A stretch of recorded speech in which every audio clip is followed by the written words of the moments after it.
এখন নেমে পড়েছি, নখ থেকে এখন হেঁটে হেঁটে যেতে হবে।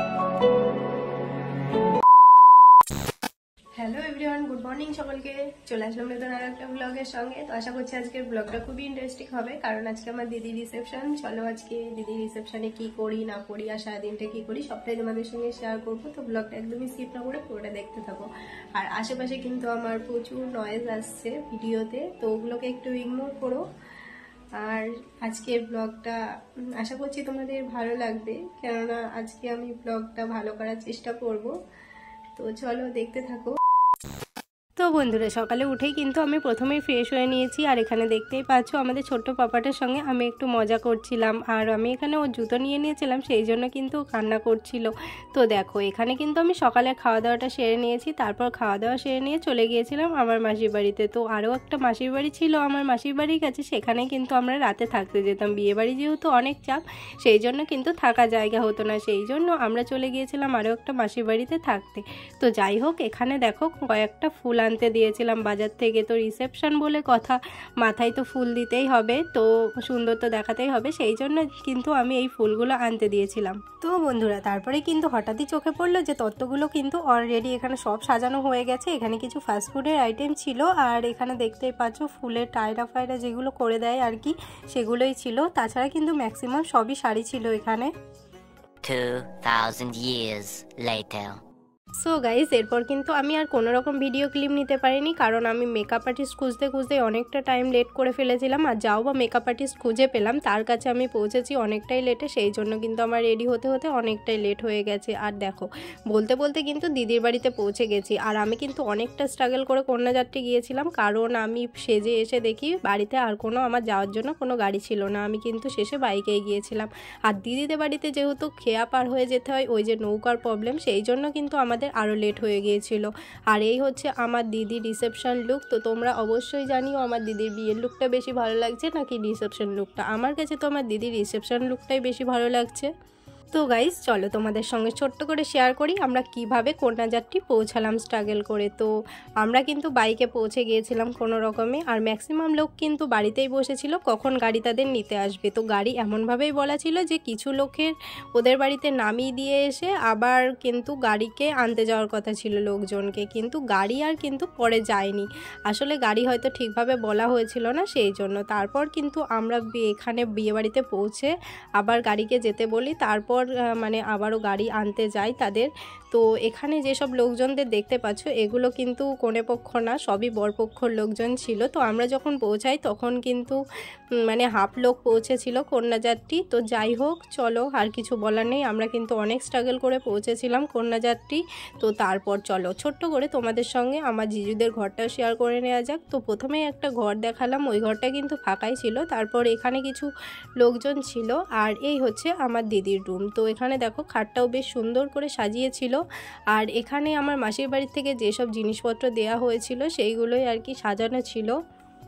আমি হয়তো তোমাদেরকে ঠিকভাবে বোঝাতে পারলাম না যে আমরা ঠিক কতটা স্ট্রাগল করে কন্যাযাত্রী পৌঁছেছি, কিন্তু বিশ্বাস করো আমাদের তখন এই পরিস্থিতিতে এতটা রাগ হয়েছিল যে মনে হয়েছিল এক মুহূর্তের জন্য আমরা বাড়িতেই ফিরে যাই, আমাদের কন্যাযাত্রী যাওয়ার দরকার নেই। তো যাই হোক, এখানে কিন্তু আমরা পৌঁছাতে পৌঁছাতে প্রায় মানে সব কন্যাযাত্রী পৌঁছাতে পৌঁছাতে প্রায় রাত 11:30 বেজে গিয়েছিল। তো ওই সময় এসে কিন্তু মানে বরপক্ষের কাউকেই দেখতে পাইনি। তো বেশ কিছুজন ছিল, তাদের সঙ্গে আলাপ পরিচয়টা করে নিলাম। আর তারপর কিন্তু আমরা চলে গিয়েছিলাম এখানে ফুচকা স্টলের কাছে। তো এখানে কিছু ফুচকা খাওয়ার জন্য চলে গিয়েছিলাম, আর দেখতেই পাচ্ছ ফুচকার অবস্থাও, এখানে ফুচকা প্রায় শেষ হয়ে গিয়েছিল। তারপর কিন্তু আমরা এখানে সকলে মিলে দাঁড়িয়ে পড়েছি ফুচকা খাওয়ার জন্য। খাওয়ার প্যান্ডেলে যেহেতু অনেকটাই ভিড় ছিল, সেই জন্য কিন্তু আমরা এখানে ফুচকা খেতে দাঁড়িয়েছিলাম। আর অনেকটাই রাত হয়ে গিয়েছিল, সেই জন্য ভেবেছিলাম আর ফুচকা টুচকা খাবো না, একেবারে খেয়ে বাড়িতে চলে যাব। কিন্তু এর পরেও যে আমাদের সঙ্গে এমন ঘটনা ঘটবে আমরা কিন্তু ভাবতেও পারিনি। তো তোমরা ফুল ব্লগটা দেখো, দেখলেই কিন্তু বুঝতে পারবে যে এরপরেও আমাদের সঙ্গে কি হয়েছিল। অ্যাকচুয়ালি আমরা এখানে কিন্তু ফুচকা খাচ্ছি আমাদের মতো, কিন্তু ভাবতেও পারিনি ওইদিকে যারা কিন্তু কন্যাযাত্রী আগে এসেছে তারা কিন্তু সব গাড়ি নিয়ে চলে গেছে। তো যাই হোক, এখানে দেখো তারপরে কিছু ভিডিও ক্লিপ নিয়ে নিচ্ছিলাম আমি। তখন যেহেতু আমাদেরকে অনেকটা স্ট্রাগল করতে হয়েছে, সেই জন্য কিন্তু এতক্ষণ কোনো রকম ভিডিও ক্লিপ নেওয়া হয়নি। তো ফাইনালি কিন্তু কিছু ভিডিও ক্লিপ নিয়ে নিলাম আমি এখানে।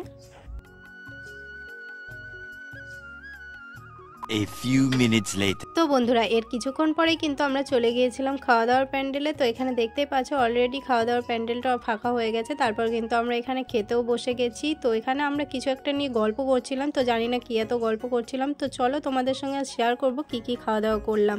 তো এখানে দেখতেই পাচ্ছ প্রথমে প্লেট দিয়ে দিল আমাদেরকে।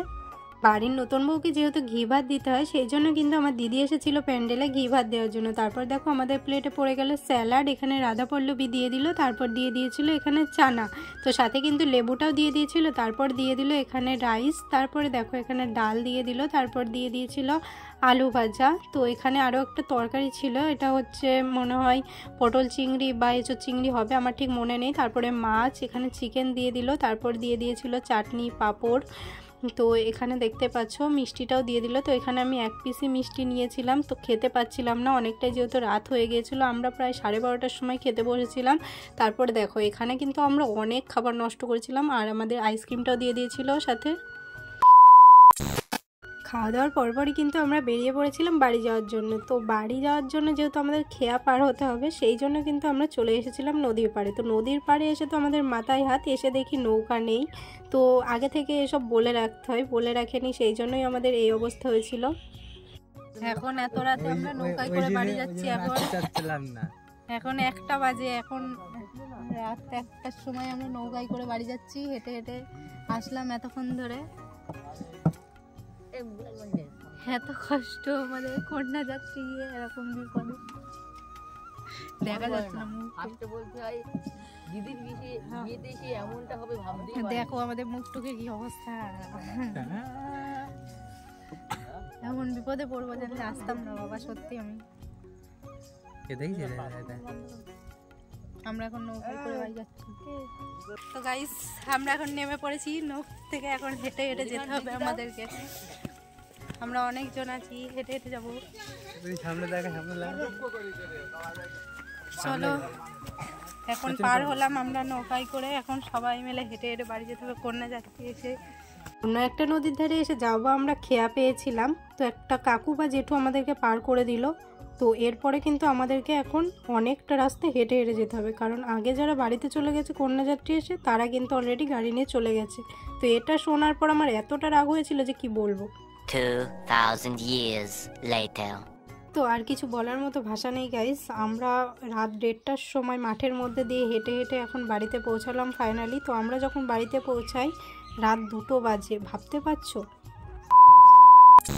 তো যাই হোক বন্ধুরা, এটা কিন্তু রিসেপশনের পরদিন সকালে। তো কিছু খাওয়া দাওয়া করে নিয়ে এখানে কিন্তু আমরা বেরিয়ে পড়েছিলাম বাড়ি যাওয়ার জন্য। তো প্রথমে একটা টোটোতে উঠেছিলাম, ওই টোটোটা যেহেতু পুরো স্টেশন পর্যন্ত যাবে না সেই জন্য আরও একটা টোটো চেঞ্জ করে নিয়ে আমরা চলে আসলাম আমাদের মাঝদিয়া স্টেশনে।